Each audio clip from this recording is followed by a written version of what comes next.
ولقد يسرنا القرآن للذكر فهل من مدكر. بسم الله الرحمن الرحيم.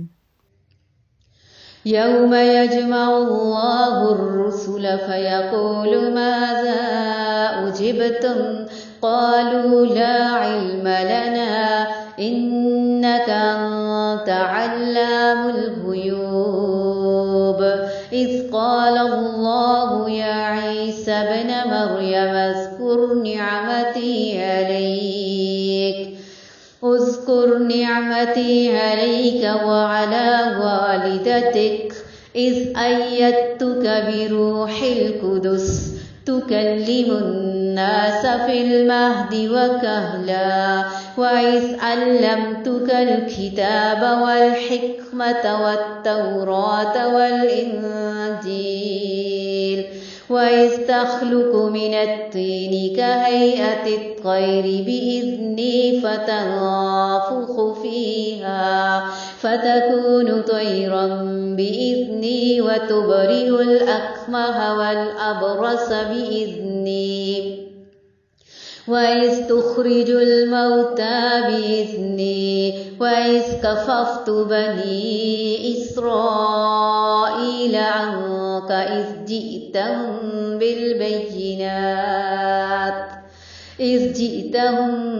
بالبينات فقال الذين كفروا منهم إن هذا إلا سحر مبين إن هذا إلا سحر مبين.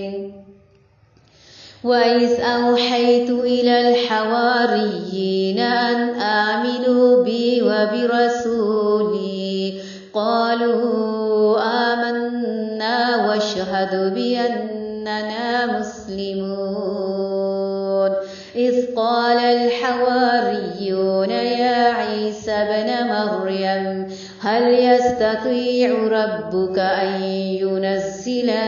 أن ينزل علينا مائدة من السماء قالوا اتقوا الله إن كنتم مؤمنين. قالوا نريد أن نأكل منها وتطمئن قلوبنا ونعلم أن قد صدقتنا ونكون عليها من الشاهدين.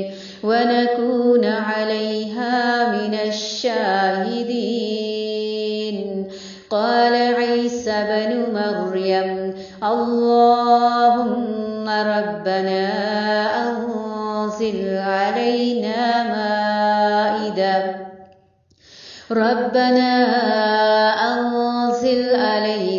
مائدة من السماء تكون لنا عيدا لأولنا وآخرنا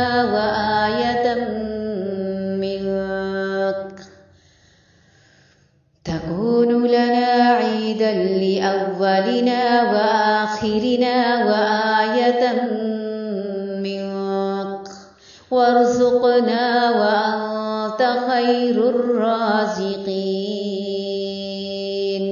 قال الله إني منزلها عليكم فمن يكفر بعد منكم فإني أعذبه عذابا لا أعذبه أحدا من العالمين.